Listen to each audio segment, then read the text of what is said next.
कल भी हमने कहा था कि गोपियों ने कृष्ण की प्राप्ति के लिए मां की आराधना की। जानकी जी ने राम जी की प्राप्ति के पहले पुष्प वाटिका में गौरा मैया का पूजन करते हुए मां की आराधना की, क्योंकि मां के अंदर करुणा बहुत बड़ी जल्दी सुन लेती है। इसलिए अपनी पुकार मां से करें, मां मैं तेरी शरण में हूं, मां इस नवरात्र में मैं तेरे चरित्र सुनने के लिए बैठा हूं, बैठी हूं। तेरे ये दिव्य चरित्र मेरे आत्मसात हो जाएं और तेरे चरित्रों में मेरा ऐसा मन लग जाए कि मेरा मन रूपी भ्रमर तुम्हारे चरण रूपी कमलों को छोड़ के अन्यत्र ना जाए, आपके चरणों में सदा मेरा मन लगा रहे। हे मां, आप सकल भुवन माता हैं, आप जगन माता हैं, आप जगदम्बा हैं, सबके दुखों का नाश करने वाली हैं। मां, मेरे भी दुखों का नाश करना। आप निश्चित मानना, आप जो भी संकल्प लेकर बैठेंगे, जो भी भाव लेकर बैठेंगे, यदि आपके भाव में पवित्रता है तो चाहे सामने आप बैठे हैं, चाहे टेलीविजन के सामने बैठे हैं, मैया आपकी झोली भर देगी। मां आपके झोली भरने में कसर नहीं रखेगी। मां बड़ी उदारता से देती है। देने के लिए हमारे पास 2 हाथ हैं, पर मां के पास तो 1000 हाथ हैं साहब। मां के पास तो 1000 हाथ हैं। कभी अष्टभुजी बन जाती है, कभी चतुर्भुजी बन जाती है, और कभी 18 भुजाओं को धारण करके महिषासुर का मर्दन करती है, खूब लुटाती है। कभी शाकंभरी बन जाती है, कभी कोई रूप धारण कर लेती है। कथा श्रवण की विधि क्या है? कल हम लोगों ने कथा का महात्म तो सुना कि वसुदेव जी ने अनुष्ठान किया, तो उनके यहां वसुदेव जी के पुरोहित जी ने अनुष्ठान किया, तो उनके यहां श्री कृष्ण प्रकट हुए। श्री कृष्ण जब युद्ध से लौटकर नहीं आए, वहां मणि लेकर के वसुदेव जी ने अनुष्ठान किया। सत्यभामा वो उनको लेकर, जामवती जी को लेकर ठाकुर जी आ गए और सुद्युम्न का कल प्रसंग सुना। मां के चरित्र ऐसे हैं कि इनको सुन करके हम अपनी सारी दुर्गति को समाप्त कर सकते हैं। ये दुर्गति का नाश करने वाली कथा है, मंगलदायिनी कथा है। श्रीमद् देवी भागवत को कैसे सुने, इसका अनुष्ठान कैसे करें, इसकी विधि क्या है, यह ऋषियों ने सूत जी से प्रश्न किया। सूत जी कह रहे हैं सबसे पहले तो किसी ज्योतिषी को बुला करके बढ़िया मुहूर्त शोधन करना चाहिए। देखो, अनुष्ठान 2 प्रकार से होते हैं, बहुत अब सावधान होकर सुनिएगा। एक होता है सकाम अनुष्ठान, एक होता है निष्काम अनुष्ठान। यदि आप किसी भी कार्य को निष्काम भाव से कर रहे हैं तो उसके लिए कोई विशेष मुहूर्त देखने की आवश्यकता नहीं है, आप आरंभ कर दीजिए। लेकिन सकाम भाव से, सकाम और निष्काम तो समझते हैं ना, कामना है ये काम पूरा हो जाए, इसके लिए अनुष्ठान बिठा रहे हैं, इसके लिए पाठ बिठा रहे हैं, तो उसके लिए विधि पूर्वक मुहूर्त शोधन होना चाहिए। चंद्रबल आदि देखना चाहिए, नक्षत्र आदि का विचार करना चाहिए, माह आदि का विचार करना चाहिए। लेकिन हमें कुछ चाहिए नहीं, हमें तो केवल ठाकुर जी की भक्ति चाहिए, भगवत प्रेम चाहिए। तो फिर आप जब मर्जी तब सुनिए, जब समय मिले तब सुनिए, दिन में सुनिए, रात में सुनिए, किसी भी मुहूर्त में, किसी भी नक्षत्र में सुनिए। यद्यपि हमारे यहां हर चीज के मुहूर्त की चर्चा है, हर चीज का मुहूर्त है, बिना मुहूर्त में काम नहीं करना चाहिए, ऐसा हमारे ऋषियों का कथन है। हमारे यहां तो यात्रा का भी मुहूर्त होता है, हमारे यहां नया कपड़ा पहनने का भी मुहूर्त होता है। और आपको शायद पुराने लोगों को याद होता, अब तो वो परंपरा सब मिट गई। माताएं चूड़ियां पहनती थी तो मुहूर्त दिखवाते थे, चूड़ी पहनने का मुहूर्त है कि नहीं, दिखवाते थे। सब काम मुहूर्त से। अरे और तो और गर्भाधान भी मुहूर्त से है। मुहूर्त की महिमा गुरुजी एक दिन सुना रहे थे पंकज जी। एक राजा था और राजा के पुरोहित जी थे, उसने पूछा कि रानी कहती है हमारे यहां कोई संतान नहीं हुई, तो हमें कब संतान उत्पत्ति के लिए प्रयत्न करना चाहिए, हम वंश वृद्धि कैसे हो, आप कोई बढ़िया मुहूर्त बतलाइए। गुरुजी ने कहा देखेंगे। पुरोहित जी ने मुहूर्त देखा और कहा कि अमुक तिथि में अमुक बार को यदि गर्भाधान हो तो आपके यहां तेजस्वी पुत्र उत्पन्न होगा। ठीक है, उस समय गर्भाधान हुआ, तेजस्वी पुत्र बालक जन्म ले लिया समय पे। अब बालक लगभग 5 वर्ष का हो गया, रानी ने पुनः आग्रह किया कि एक ही बालक है, एक आध बालक और प्राप्त होता। तो हर बार राजा कह देते कि पुरोहित जी से पूछेंगे कि मुहूर्त कब है, गर्भाधान का मुहूर्त होगा तो गर्भाधान होगा। 5 वर्ष बीत गए, पुरोहित जी कहें अभी अच्छा मुहूर्त नहीं है, अभी रुकिए अच्छा मुहूर्त नहीं है। तो एक दिन रानी के मुख से निकल गया कि हमारे लिए पुरोहित जी कहते हैं मुहूर्त नहीं है, और हमारे एक ही बेटा है, और पुरोहित जी के यहाँ तो 3 हो गए, तो क्या वो मुहूर्त नहीं देखते? तो कथा समझने के लिए आपको सुना रहे हैं कि मुहूर्त की क्या महिमा है और क्यों देखना आवश्यक है। राजा ने पुरोहित जी को बुलाया। रानी ऐसा कह रही हैं और बात भी ठीक लगती है कि आप क्या मुहूर्त नहीं देखते, आप तो खुद इतने बड़े विद्वान हैं। उन्होंने कहा ठीक है, आप जरा रखिए, मैं इसका प्रयोग आपको करके दिखलाता हूं। अपने बच्चों को पुरोहित जी ने बुलाया तो सब दौड़ते भागते चले आ रहे हैं। कोई साल भर का है, कोई 1.5 2 साल का है, साल भर का, 2 साल का, 4 साल का, ऐसे सब बच्चे वो। तो कोई के नाक बह रही है, कोई का कपड़ा फटा लटका है, सब ऐसे दौड़ते चले आ रहे। और आकर के पिताजी पिताजी ऊपर चढ़ने लगे, कोई कुछ करने लग गया। थोड़ी देर बाद पुरोहित जी ने कहा जाओ घर, सब चले गए। बोले अब आप जो है अपने राजकुमार को बुलाइए जो 5 वर्ष का हो चुका है। राजकुमार को बुलाया तो वो पिताजी की आज्ञा सुनकर के बड़े शालीनता के साथ आया। शिष्टाचार से उसने बड़े ही विनम्रता पूर्वक पहले गुरुजी को प्रणाम किया, पुरोहित जी के चरणों में मस्तक रख के प्रणाम किया, फिर अपने पूज्य पिताजी को प्रणाम किया मस्तक रख करके, और हाथ जोड़ के खड़ा हो गया और उसने कहा पिताजी क्या आज्ञा है, मुझे क्यों बुलाया? छोटा सा बच्चा है अभी। राजा साहब ने कहा कोई नहीं, बस तुम्हें देखना था, कहां हो, जाओ। चला गया बच्चा। पुरोहित जी ने कहा अंतर देखा, ये बिना मुहूर्त के थे और ये मुहूर्त का था, इतना अंतर है। मुहूर्त देखकर काम होगा तो साहब ऐसा होगा, वो तेजस्वी बालक होगा। आपको राज्य संभालने के लिए तेजस्वी संतान की आवश्यकता है, क्योंकि जो पूरी प्रजा का पालन कर सके, तेजस्विता जिसमें हो। तो हर चीज का मुहूर्त, हम लोग मनमुखी ढंग से सब काम करने लगे तो आज परेशानियों से जूझ रहे। लेकिन हां, वशिष्ठ जी कहते हैं दशरथ जी से, सुदिन सुमंगल तब ही जब राम होए जुबराज। भैया भगवत भक्ति करना है, भगवत भजन करना है, उसके लिए मुहूर्त नहीं देखना है। भजन तो आप जहां मन हो जाए वहीं से भजन प्रारंभ कर दो, उसके लिए शुभ दिन देखने की आवश्यकता नहीं है। वही दिन सुदिन हो जाएगा जिस दिन से आप नाम जप में लग जाएंगे, जिस दिन से आप भजन में लग जाएंगे। भजन तो हर क्षण होना चाहिए। यदि सकाम अनुष्ठान है तो बढ़िया मुहूर्त देखें। तो मुहूर्त कैसा हो? बोले ज्येष्ठ के महीने से लेकर के 6 महीने तक जो है वो विशेष अच्छे माने गए हैं देवी भागवत के लिए। अथवा चारों नवरात्र में, अथवा प्रीतये देव्या नवरात्र चतुष्टये शृणुयादन्यमासेऽपि तिथिवारक्षशोधिते।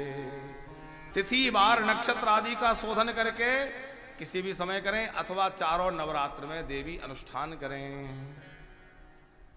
चाहे कोई गणेश जी का उपासक हो, चाहे देवी का उपासक हो, सूर्य नारायण का उपासक हो, किसी का भी उपासक हो। सौराष्ट्र गणपत्यश्च शैवा सात्याश्च वैष्णवा सर्वेषामपि सेव्येयम् यतो देवा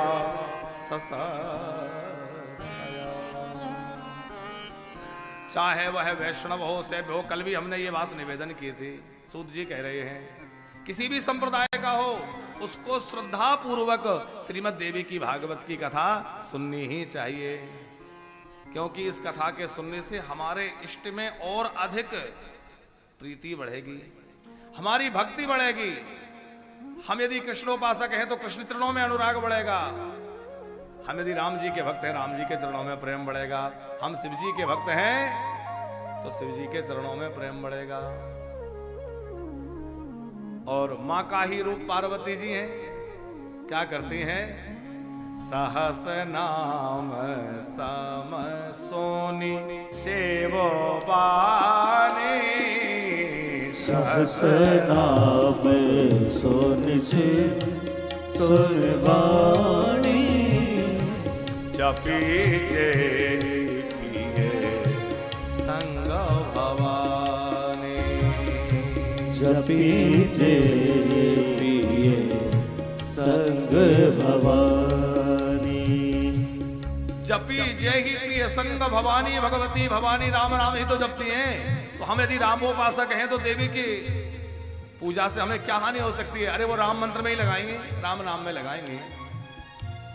और पंकज जी, जैसे वैष्णवों में भगवान शंकर अग्रगण्य हैं, यथा वैष्णवा नाम यथा संभव, उसी प्रकार वैष्णवों में यदि कोई श्रेष्ठ हैं तो शिव जी के बाद भगवती भवानी हैं। उन जैसा भी नाम जापक कोई नहीं होगा। भगवान महादेव भगवती पार्वती को अंक में विराजमान करके रखते हैं। क्यों? ये राम नाम का कारण है। अपनी गोद में भगवान शंकर विराजमान कर लेते पार्वती जी को। क्यों?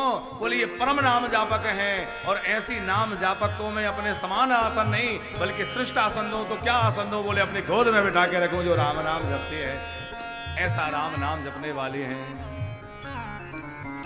और शिव के प्रति प्रीति कितनी है? सती मरत हर सन बर मांगा।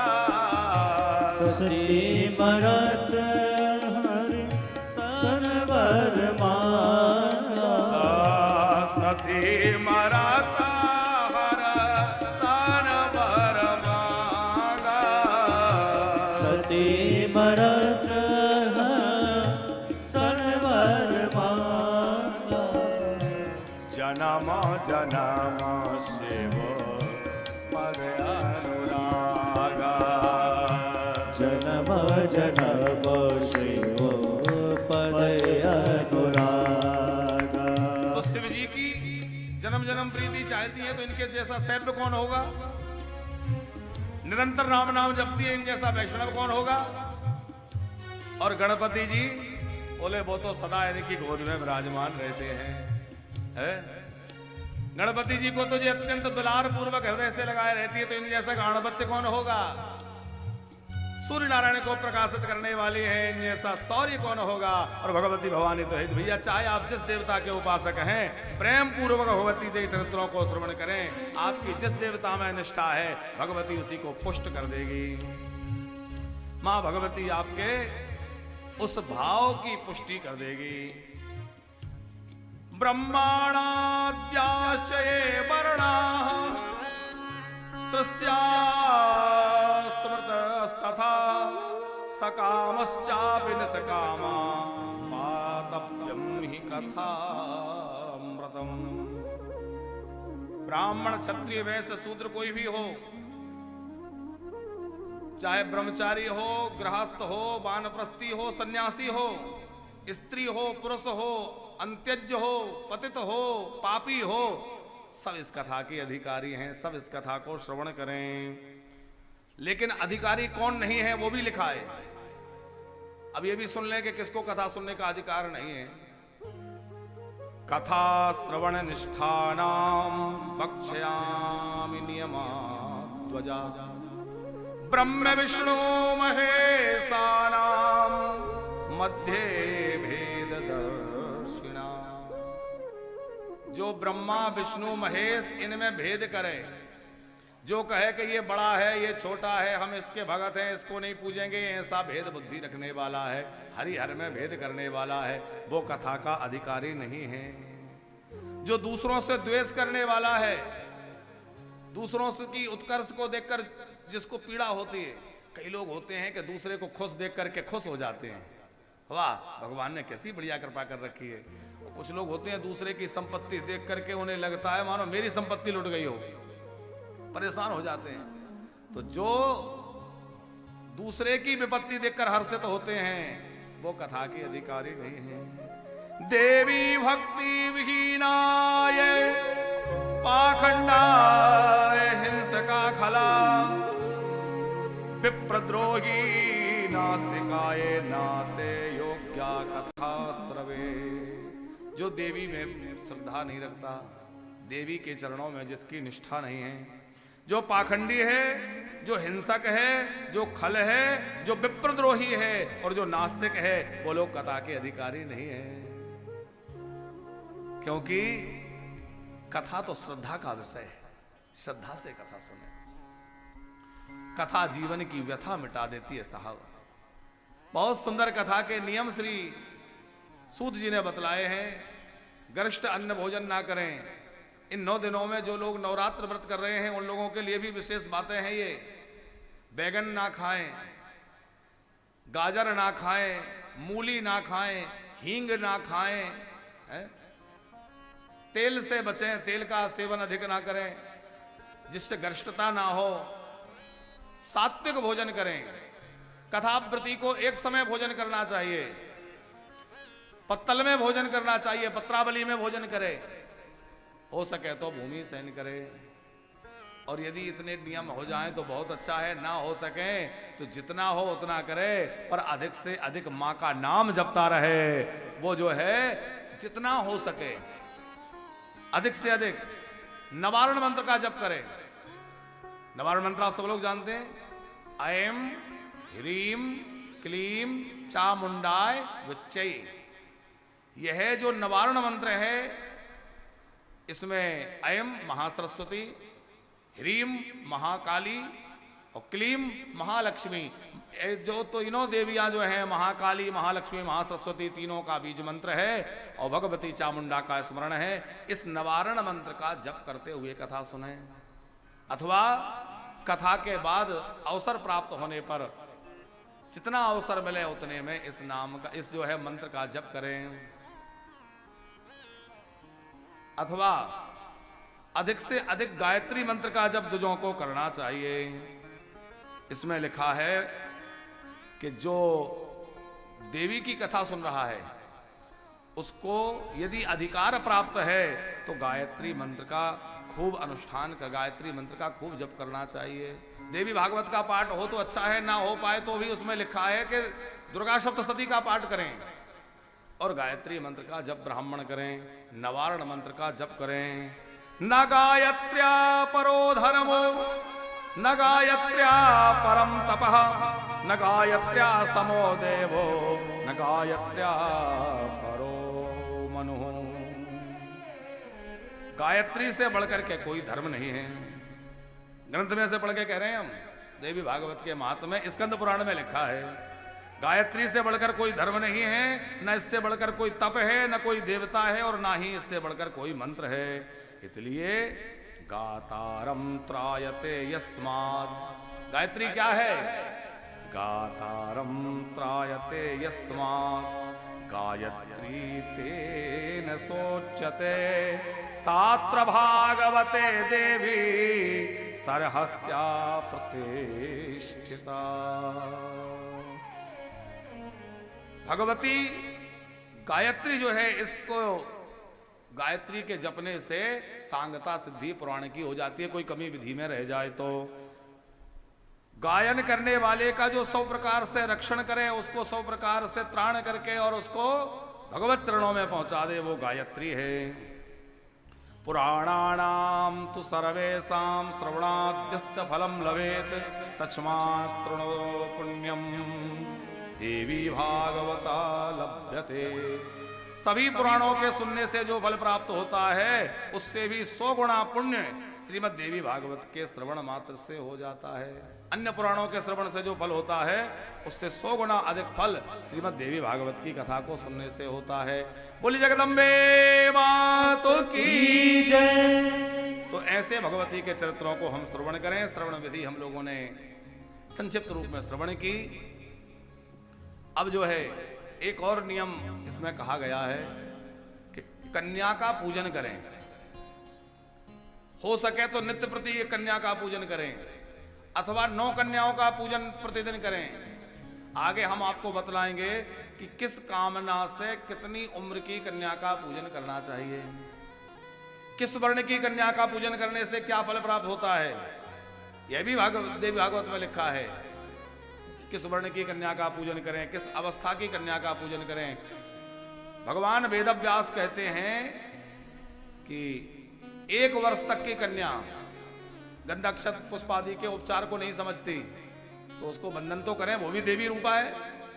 लेकिन नवरात्र में जो कन्या पूजन का विधान है उसमें 1 वर्ष से अधिक की कन्या को लेना चाहिए और 9 वर्ष से कम की कन्या को लेना चाहिए। तो 1 वर्ष से अधिक और 9 वर्ष तक की अवस्था की जो कन्याएं हैं उनकी पूजा का विशेष विधान है। अब इसका मतलब ये मत समझ लेना कि क्या इसके बाद और देवियों का पूजन नहीं करें। अरे भैया, हमारे यहाँ तो मातृ शक्ति सभी वंदनीय हैं, सभी पूजनीय हैं। हमारे यहाँ तो कहा गया है यत्र पूज्यन्ते नारी तत्र रमन्त देवता। जहाँ देवी का पूजन, शक्ति का पूजन होता है वहां देवता रमण करते हैं। सभी वंदनीय है, सभी पूजनीय है। लेकिन जो अनुष्ठानात्मक विधि से नवरात्रि में पूजन के लिए कहा गया है वह 9 वर्ष तक की कन्या का पूजन कहा गया है। अब हम लोग प्रथम स्कंद से कथा में प्रवेश करें। बोलिए जगदम्बे मातो की। श्रीमद् देवी भागवत के में 12 स्कंद हैं। इसमें 335 अध्याय हैं और वही 18,000 श्लोक श्रीमद् भागवत की तरह इसमें भी 18,000 श्लोक हैं। इसकी रचना भी भगवान वेद व्यास ने की है, पर कल हमने निवेदन किया था कि यह सारस्वत कल्प की कथा है। इसके मंगलाचरण में भगवान वेद व्यास बड़ा सुंदर मंगलाचरण कर रहे हैं। सर्वचेतन्य रूपाम तामाद्याम विद्याम च धीमहि बुद्धिं यान प्रचोदयात्। यह गायत्री रूपा है। देवी भागवत गायत्री रूप है और गायत्री वेद रूप है और वेद भगवान का रूप है। यहां भी बुद्धि यानः प्रचोदयात् धीमहि आदि शब्दों से इसमें गायत्री मंत्र की तरह ही इसको कहा गया है। जो सर्वचेतना स्वरूपा आदि शक्ति ब्रह्म विद्या स्वरूपिणी भगवती जगदम्बा है वह हमारी बुद्धि को प्रेरित करें, हमारी बुद्धि को भगवान में लगावें। यह इसका भाव है। आप सब लोग भी हमारे साथ बोलने का प्रयास करें। जो लोग टेलीविजन के सामने हैं वो लोग भी बढ़िया आसन लगा के हमारे साथ इस नवरात्र में देवी भागवत के आरंभ में इस देवी गायत्री को हमारे साथ उच्चारण करने का प्रयास करें।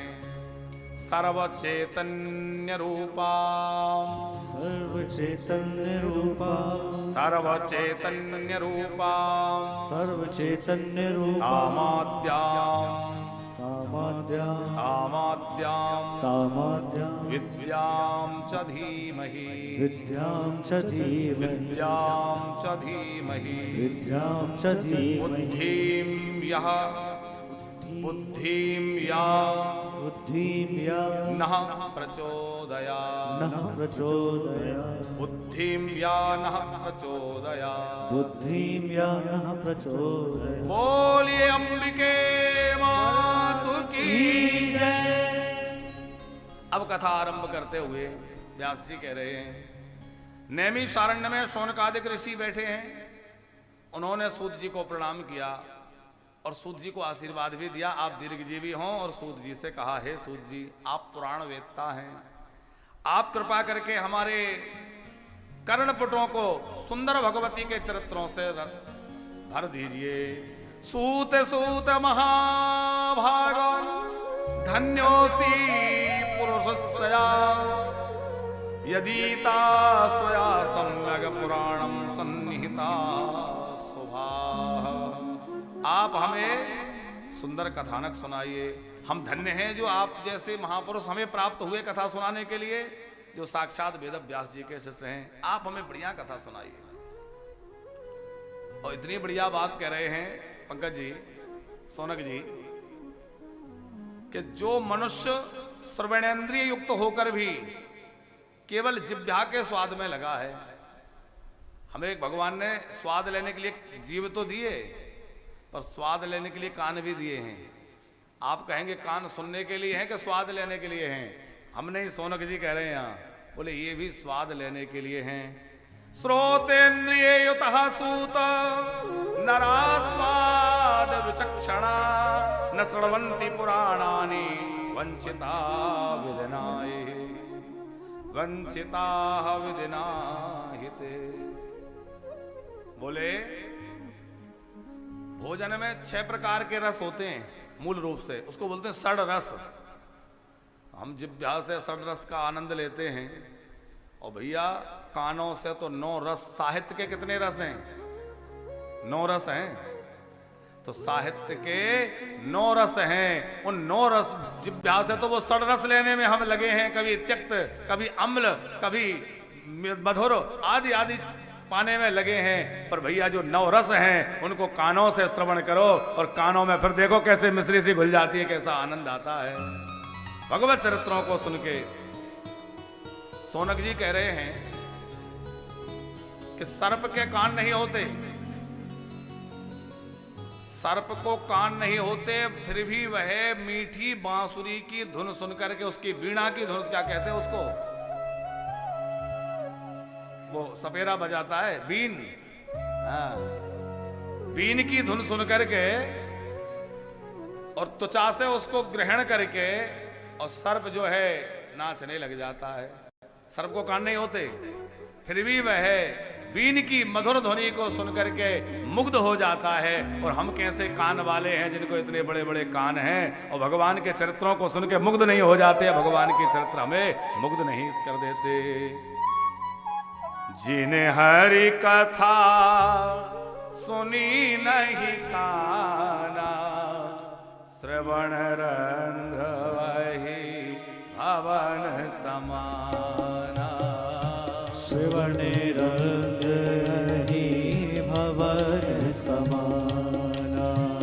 जिन्हें हरि कथा सुनी नहीं काना, जिन हरि कथा सुनी नहीं काना, श्रवण रंध्र वही भवन समाना। श्रवण रंध्र ही भवन समाना। सोनक जी बोले आप हमें श्रीमद् देवी भागवत की कथा सुनाइए। यत्र भागवतम पुण्यम पंचमं वेद संहितं, कथितं यत्त्वया पूर्वं सर्वलक्षण संयुतम। आपने पहले प्रसंगवश जिस देवी भागवत का नाम लिया था, आप कृपा करके उस पुराण की पूरी कथा हमें सुनाइए कि वह दिव्य चरित्र मां के कैसे हैं। हम मां के चरित्रों को सुनना चाहते हैं। आप देवी भागवत के क्या लक्षण हैं, उसमें क्या प्रसंग हैं, मां ने कैसे कैसे भक्तों पर कृपा की और मां ने कैसे कैसे दुष्टों का संहार किया, वह चरित्र सुनाइए। सूत जी कहते हैं धन्योऽहमति भाग्योऽयं भावितोऽहं महात्मभिः, यत पृष्ठं समहत् पुण्यं पुराणं वेद विस्मृतम्। देखो, श्रोता कह रहे हैं कि हम धन्य हैं जो आप जैसे वक्ता मिल गए। सोनक जी कह रहे थे अभी, और अब सूत जी क्या कह रहे हैं, हम धन्य हैं जो आप जैसे श्रोता मिल गए। भैया श्रोता भी धन्य है और वक्ता भी धन्य है, क्योंकि धन्य वह है धन्य घड़ी जोई सो सत्संगा। अरे जहां सत्संग होता है वह घड़ी धन्य है। बाकी हमारा, आप विचार करिए कितना सारा समय कुसंग में चला जाता है, हमारा कितना समय व्यर्थ बर्बाद हो रहा है। जो लोग कहते हैं ना समय नहीं है, वो बहाना करते हैं। अच्छा ईमानदारी से बतलाइए कि हमारे पास समय नहीं है या हम भगवान के लिए समय निकालना नहीं चाहते? सच बताओ, समय तो है। अच्छा मोबाइल चलाने के लिए समय तो मिल जाता है, मिलता है कि नहीं? ईमानदारी से बताओ। कोई जरूरी काम है कर लेने के लिए समय मिल जाएगा। सवेरे फ्लाइट पकड़नी है, 4 बजे एयरपोर्ट पहुंच जाएंगे, तब आपकी नींद नहीं, जो है ज्यादा गहरी नींद नहीं लगेगी। पूजा के लिए नींद नहीं खुली, पूजा के लिए तो कहेंगे अरे नींद नहीं खुलती, अभी तो सोए थे। और यदि कोई जरूरी काम से जाना हो तो सवेरे 4 बजे पहुंच जाएंगे। अरे भैया ये बहानेबाजी नहीं, वास्तविकता यह है कि हम भगवत कार्य को उतना महत्वपूर्ण नहीं समझते, और जिस दिन महत्वपूर्ण समझेंगे तो कोटिम त्यक्त्वा हरिम भजेत, करोड़ काम पड़े रहे मगर भजन का समय हो गया तो पहले भजन करें, पूजन का समय हो गया पहले पूजन करें, आरती का समय हो गया लाख काम छोड़ करके आरती करें, संध्या वंदन का समय हो गया पहले संध्या वंदन करें, कर लेंगे हो जाएगा है? तुम कर लेना है। हम कई बार हंसाते ना, जल्दी जाना हो तो सब काम करेंगे और छूटेगा तो क्या, बोले आज पूजा तुम कर लेना, हमें जल्दी जाना है। कुसंग की बातों में हमें कितना रस मिलता है, दूसरे की कोई चर्चा कर रहा हो उसके यहां ऐसा हुआ, कितना मन लगा के सुनते हैं, कहते पास में आओ और क्या हुआ, अच्छा पूरी बात बताओ और क्या हुआ, पूरा सुनते हैं कि नहीं। और भगवान की कथा सुननी हो तो नींद आ जाती है, इधर उधर भागते हैं। अब तो इसलिए भोजन हमने कहा कथा के बाद ही कराएंगे, थोड़े श्रोता हैं वो ही सो जाएं है? अच्छा कथा भी हमारी ऐसी कि वो चटपटी चुटकुले वाली कथा नहीं, तो झोंके आ जाते हैं। लेकिन धन्य है वह व्यक्ति जिसको कथा सुनने को मिली, और धन्य है वह व्यक्ति जिसको कथा सुनाने को मिली। साहब श्रोता वक्ता दोनों धन्य हैं, क्योंकि भगवान के चरित्र कैसे हैं, गंगा जी की तरह हैं अथवा भगवान के चरणामृत की तरह हैं। भगवान का चरणामृत जो उतारता है वह भी धन्य है, उसका भी कल्याण होता है। भगवान का चरणामृत जो बांटता है उसका भी कल्याण है, और भगवान का चरणामृत जो पीता है उसका भी कल्याण है। कथा जो करवाता है उसका भी कल्याण है, कथा जो कहता है उसका भी कल्याण है, और कथा जो सुनते हैं उनका भी कल्याण हो जाता है। धन्यो हमति भाग्योयम पावित्रो हम महात्मभि प्रश्चित पृष्ठम समहत पुण्यम पुराणं वेद विश्रुतम्। इसके 5 लक्षण हैं देवी भागवत के, सर्ग, प्रतिसर्ग, वंश चरित्र, मनवंतर और वंशानुचरित्र, ये इसके 5 लक्षण कहे गए हैं। सूत जी कहते हैं मैंने भगवान वेद व्यास जी से यह पुराण सुना था, जब व्यास जी सब अपने शिष्यों को कथा सुना रहे थे तो वहां कथा पंडाल में बैठ करके, कथा के बीच में बैठकर मैंने भी वहां कथा सुनी। तो ऋषियों ने पूछा कि आपके गुरुजी व्यास जी हैं, आप उनकी चर्चा सुनाइए। तो यहां 28 व्यासों की चर्चा पंकज जी आई है, व्यास जी एक नहीं है, कितने व्यास हैं, 28 की चर्चा देवी भागवत में है। पुराणांतर में इनकी संख्या में भी कुछ भेद मिलता है, शिव महापुराण में कुछ अलग संख्या है। लेकिन यहां सूत जी कह रहे हैं कि प्रत्येक कल्प में अलग अलग मनवंतरों में अलग अलग व्यास होते हैं, मनवंतरों में अलग अलग मनवंतर में अलग अलग व्यास होते हैं, और उन व्यासों के नाम भी अलग अलग हैं, और वो सभी व्यास जो है पुराण वेत्ता कहे, पुराणकर्ता कहे गए हैं। जब जब पुराण विद्या लुप्त होने लगती है तो उस लुप्त हुई पुराण विद्या को पुनः प्रकट करने के लिए भगवान नारायण के ही अंश से कलावतार लेकर के भगवान व्यास रूप में प्रकट होते हैं, और व्यास रूप में प्रकट होकर पुराण विद्या को प्रकट करते हैं। वर्तमान समय में कौन सा मनवंतर चल रहा है, कितने लोगों को पता है, हाथ उठाएंगे जिनको ये पता है कौन सा मनवंतर चल रहा है। राम राम राम, लगातार कथा सुनते एक को भी नहीं पता है। सवेरे रोज आचार्य जी जो पूजा कराते हैं तो बोलते हैं कि नहीं उसमें संकल्प में अष्टाविंशति तमे कलियुगे आदि जो बोलते हैं, ओम विष्णुर विष्णुर विष्णु श्रीमद भगवतो महापुराण विष्णुराज्ञा प्रवर्तमानस्य अद्य श्री ब्राह्मणो हरिद्वितीये परार्धे। यह ब्रह्मा जी के दिन का द्वितीय परार्ध चल रहा है, माने ब्रह्मा जी की दोपहर आई है अभी। ब्रह्मा जी का दिन कितना बड़ा होता है, एक कल्प का 1000 बार चारों युग जब निकल जाते हैं, सतयुग त्रेता द्वापर कलयुग 1000 बार निकल जाते हैं, तब ब्रह्मा जी का एक दिन होता है। तो अभी जो ब्रह्मा जी हैं उनके दिन, अभी जो दिन चल रहा है उसका कितना समय है, बोले ब्रह्मा जी के दिन का इस समय दोपहर है, द्वितीय परार्धे। कौन सा कल्प चल रहा है, बोले श्री श्वेत वाराह कल्पे। वाराह कल्प चल रहा है। मनवंतर कौन सा चल रहा है? वैवस्वत मनवंतरे। वैवस्वत मनवंतर के अंतर्गत कौन सा युग चल रहा है? कलयुग। लेकिन कौन सा कलयुग? बोले अष्टाविंशति तमे कलयुगे। कलयुग में कौन सा चरण चल रहा है? प्रथम चरण है। ये सब संकल्प में उच्चारण होता है कि नहीं? आप ध्यान से सुना करें। तो यह जो वर्तमान मनवंतर चल रहा है, ये वैवस्वत नाम का मनवंतर है। और इस वैवस्वत नाम के मनवंतर में पराशर ऋषि के यहां सत्यवती जी के गर्भ से भगवान कलावतार लेकर के व्यास रूप में प्रकट हुए हैं। बोलिए श्री व्यास जी महाराज की जय। उन्होंने पहले वेदों के विभाग, जैसा कि हम कथा में सुनते हैं, फिर महाभारत की रचना, पुराणों की रचना। व्यासेन कृत्वाति शुभम पुराणम सुकाय पुत्राय महात्मने यत वैराग्ययुक्ताय च पाठितं वै विज्ञाय चैवारणि संभवा। उन्हीं व्यास जी ने अपने पुत्र सुखदेव जी को यह देवी भागवत की कथा प्रदान की। ऋषियों ने एक प्रश्न किया यहां कि सुखदेव जी का जन्म किस प्रकार हुआ। हमने सुना है वो अयोनिज हैं, तो उनका जन्म कैसे हुआ वह सब लीला उनकी कही है कि किस प्रकार उन्होंने जन्म लिया, किस प्रकार उनका विवाह हुआ, कैसी उनकी लीला भई। अच्छा देखो, भागवत जी के श्री सुखदेव जी जो तो है उनके तो विवाह हुआ ही नहीं, लेकिन श्री देवी भागवत के जो सुखदेव जी हैं इनका तो विवाह भी हुआ है।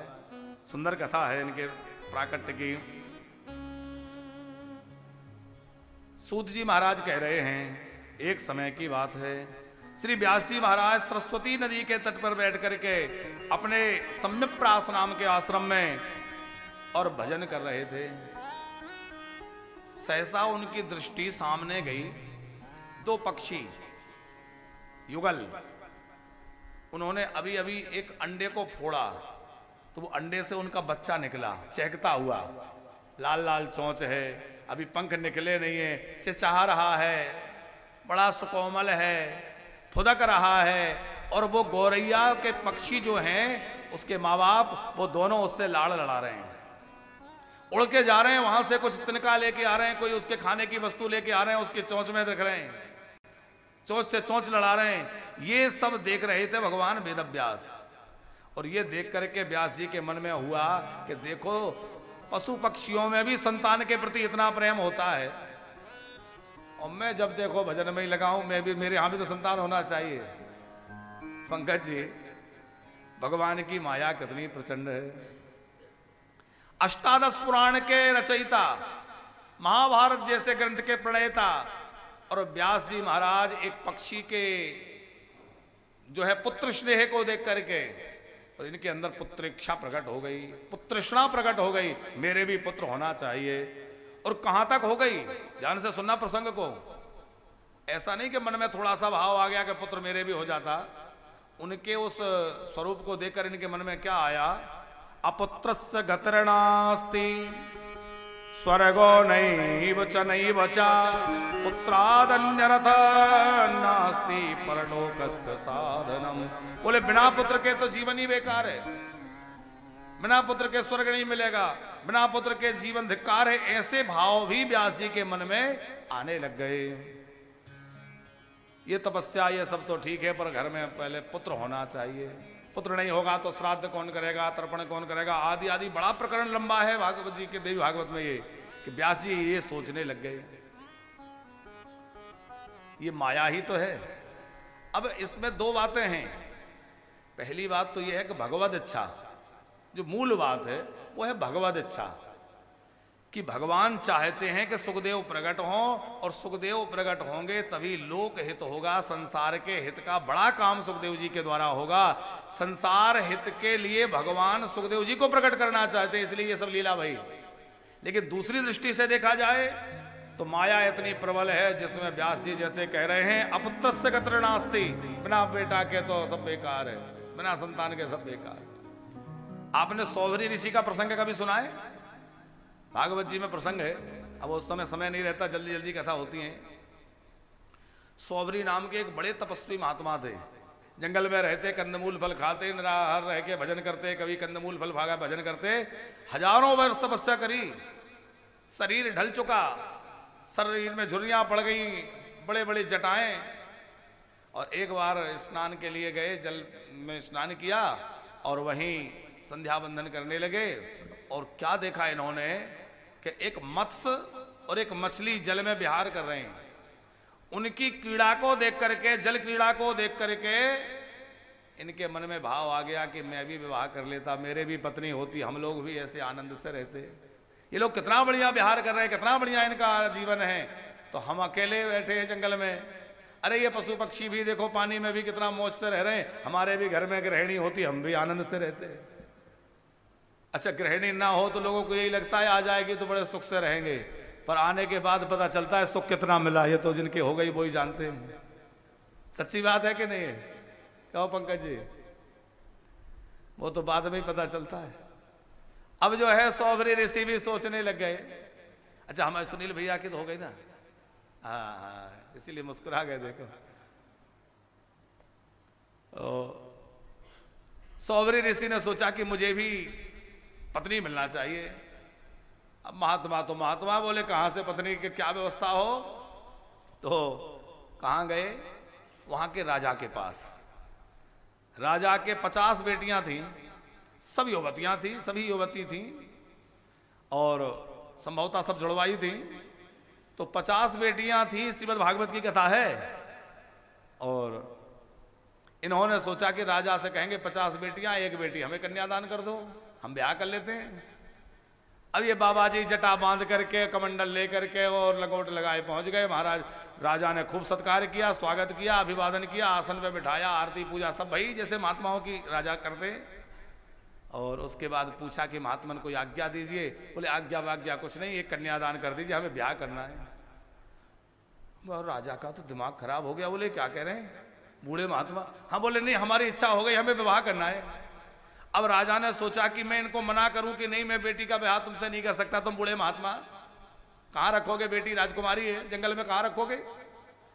तो ये श्राप दे देंगे, मेरा राज्य नष्ट हो जाएगा। और यदि मैं कहूं कि विवाह कर लो तो बेटी कैसे रहेगी, और मना करूं तो ये श्राप दे देंगे। तो राजा ने बड़ी युक्ति लगाई। राजा ने कहा ऐसा करिए, आप जाकर के बेटियों से पूछ लीजिए, जो बेटी आपसे विवाह करने तैयार हो जाएगी मैं उसी का ब्याह कर दूंगा। क्योंकि वो राजा जान रहा था कि भाई कोई भी बेटी ऐसे महात्मा से विवाह करने तैयार तो होगी नहीं। मैं कह दूंगा मैं तो तैयार था, बेटियां ही मना कर रही है तो मैं क्या करूं। बात टाल दी। महात्मा समझ गए कि राजा बात को टाल रहा है और मेरे को बेटी देना नहीं चाहता। सौभरी ऋषि ने क्या किया, अपने तपोबल से ऐसा अनुपम सौंदर्य युक्त, इतना यौवन संपन्न ऐसा रूप बनाया कि जिसको देख करके कोई भी मोहित हो जाए। अद्भुत रूप बना करके, और जैसे ही महल में गए और कहा कि मुझे विवाह करना है, तुम में से कौन कन्या मुझसे विवाह करेगी? तो आपस में झगड़ने लगी, मैं करूंगी, मैं करूंगी, मैं करूंगी। और महात्मा ने कहा कि राजा ने कहा था जो कहेगी उससे करना है, तो 50 मुझसे विवाह कर लो। तो एक विवाह नहीं हुआ, पर सौभरी ऋषि ने 50 से विवाह कर लिया और 50 को लेकर के फिर आ गए। और फिर आपका दिव्य दाम्पत्य, फिर तो क्या कहना, खूब बेटा बेटी भय। और उसके बाद लंबा समय बीतने के बाद एक दिन इनको याद आया कि ये मैंने क्या किया। अरे मैं तो तपोनिष्ठ महात्मा, तपापूत, और मुझे तपस्या करना है, और मैं कहां इस चक्कर में पड़ गया। तो उसी दिन जो है वृक्ति आई, और वृक्ति आई तो सब छोड़ छाड़ करके चलो अब नहीं रहना संसार में। तो भैया ये माया बड़ी प्रचंड है भगवान की। सौभरी जैसे ऋषि उससे मोहित हो गए। व्यास जी ने जब देखा पुत्र के साथ क्रीड़ा कर रहे हैं, हमें भी पुत्र चाहिए। और एक और कथा आपको बढ़िया सुनावे कि जब राम जी पंचवटी पे रहते थे तो ऋषि मुनि आते, वहां चित्रकूट में राम जी जब रहते थे, तो राम जी चित्रकूट में रहते तो ऋषि मुनि आते थे सत्संग करने के लिए। और कुछ महात्माओं के मन में आया कि गृहस्थी बुरी नहीं है, राम जी तो गृहस्थ हैं, इनके भी धर्मपत्नी हैं। हम लोग सत्संग के लिए आते हैं, ये कंदमूल फल आहार लगा देती हैं, सेवा कर देती हैं, चौका बर्तन हो जाता है। तो बढ़िया है कि हमारे यहाँ भी कोई गृहिणी हो तो हमारी भी सेवा होती रहेगी, सत्संग करेंगे। ऐसा महात्माओं के मन में भाव आ गया, ऐसे कि संत हंसा रहे, बड़ा अच्छी कथा। हम बोले सब महात्माओं ने सोचा हम भी ब्याह कर लें। एक महात्मा बोले क्यों जी, विवाह तो कर ले पर इतनी कन्याएं मिलेंगी कहाँ, और हम ऐसे महात्मा, हमें बेटी देगा कौन। तो एक और महात्मा बोले सुनो, हमने सुना है राम जी के चरणों में जादू है, एक शिला को छू गए तो वो नारी बन गई थी। तो हम लोग ऐसा करें कि एक एक शिला उठा के रख लें, किसी दिन राम जी को निमंत्रण देंगे, राम जी आएंगे, शिला को छुआ देंगे, वो नारी बन जाएगी, हम नारी से ब्याह कर लेंगे। और सब महात्माओं ने अपने अपने ढंग से नारी वो शिलाएं उठा उठा के रख ली और उन्हीं को गढ़ने में लग गए। राम जी ने लक्ष्मण जी से पूछा क्यों लक्ष्मण, आजकल कुछ भीड़ भाड़ कम हो रही है, महात्मा लोग कम आ रहे हैं, क्या बात है। लक्ष्मण जी बोले सरकार वो दूसरे काम में लग गए। सारी बात सुनाई। राम जी ने कहा हम तो सोच रहे थे सत्संग होगा, महात्माओं पे भक्ति का रंग चढ़ेगा, और उनके ऊपर तो हमारी गृहस्थी का रंग चढ़ गया, क्या किया जाए। राम जी ने सोचा कुछ ऐसी लीला करी जाए कि इनकी ज्ञान चक्षु खुल जाए। तो क्या लीला की, आगे गए पंचवटी पे, जानकी जी का हरण भया, और जानकी जी का हरण हुआ तो राम जी बड़ी जोर जोर से रोए, हा सीते हा सीते हा सीते, जोर जोर से रोए। महात्माओं ने आवाज सुनी कौन रो रहा है, बोले राम जी रो रहे हैं। क्यों रो रहे हैं, बोले इसलिए रो रहे हैं कि इनकी पत्नी का हरण हो गया। महात्माओं ने सब शिलाएं फेंक दी, बोले जब शादी विवाह के बाद में राम जी जैसे को रोना पड़ रहा है तो हमें क्यों ना रोना पड़ेगा, इससे हम भैया वैसे ही भले, हमें नहीं करना, हम तो ऐसे अच्छे हैं। हाँ, प्रपंच बड़ा विचित्र है। चलो माँ को स्मरण करते हुए मैया ओ शेरा वाली, और आगे के चित्रों में चलें। बोले अम्बे मात की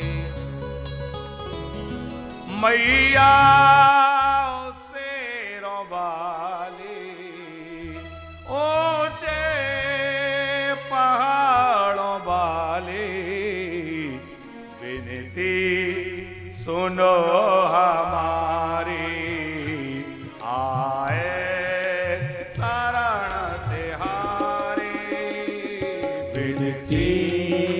सुनो हमारी, आए शरण तिहारी। मैया शेरों वाली, ओ शेरों वाली, ऊंचे पहाड़ों वाली,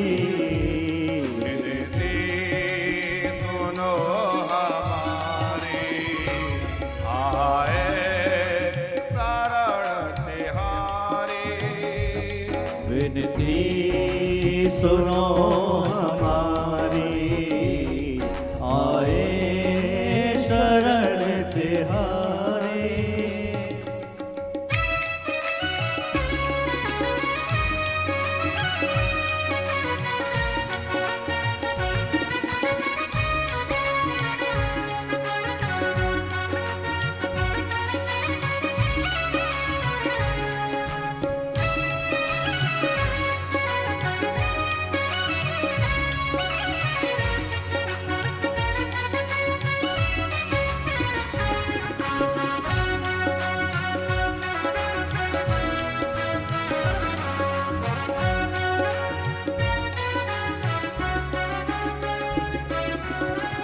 तेरे पावन चरणों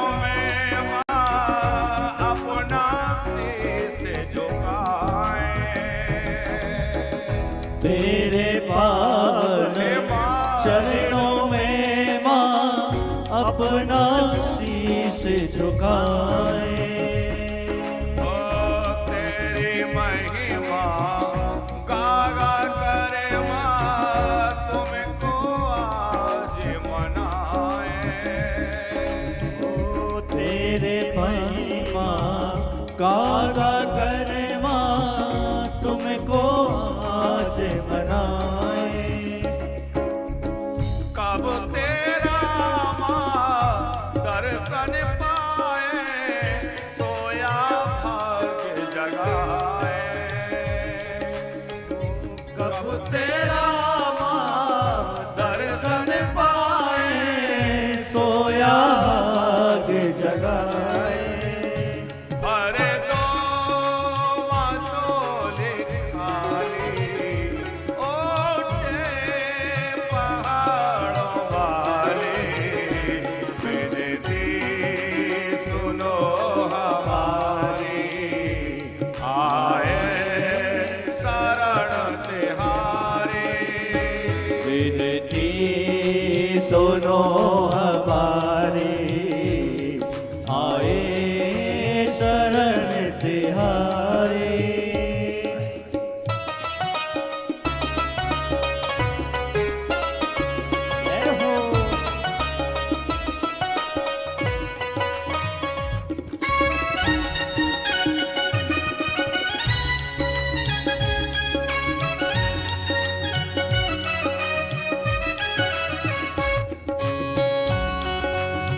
कब से तेरी चौखट पे माँ आस लगाए खड़े हैं।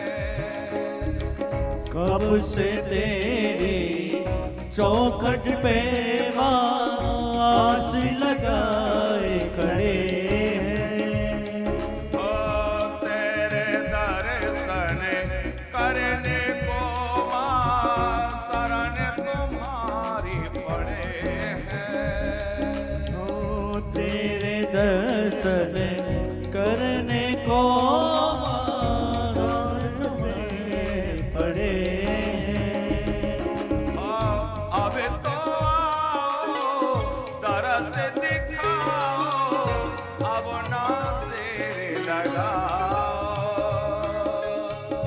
अब तो तरस दिखाओ, अपना तेज लगाओ।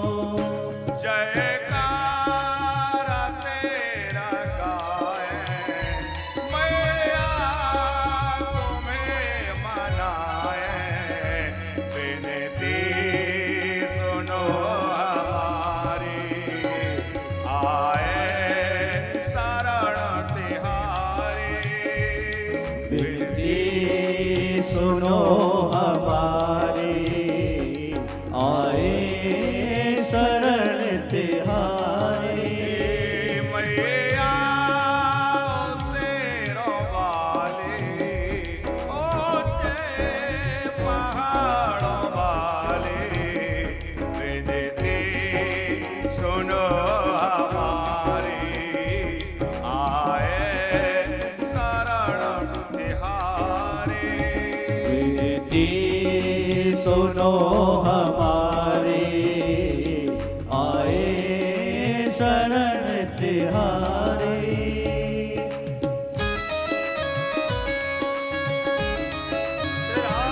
जय हो।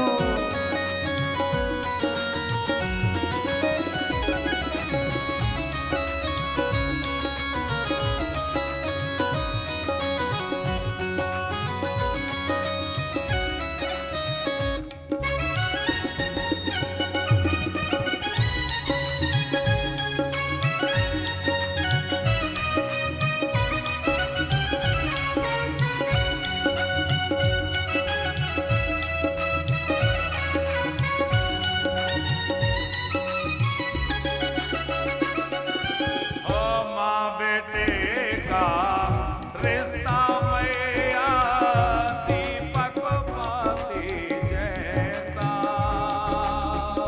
माँ बेटे का रिश्ता मैया दीपक बाती जैसा। विपदा सारी मिटा दे मैया, दुख चाहे हो जैसा। विपदा सारी मिटा दे मैया, तू चाहे हो जैसा। जो भी ध्यावे दर्शन पावे, सुखे और आनंद पावे। मंदिर तेरा सुहाना, नित्य रोज हमको आना।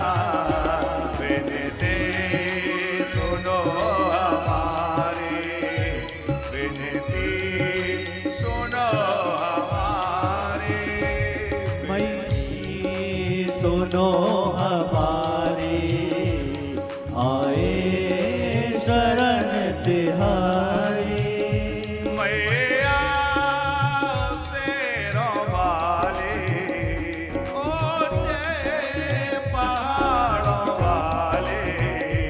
विनती सुनो हमारी, आए शरण तिहारी। विनती सुनो हमारी, आए शरण तिहारी। विनती सुनो हमारी, आए शरण तिहारी। विनती सुनो हमारी,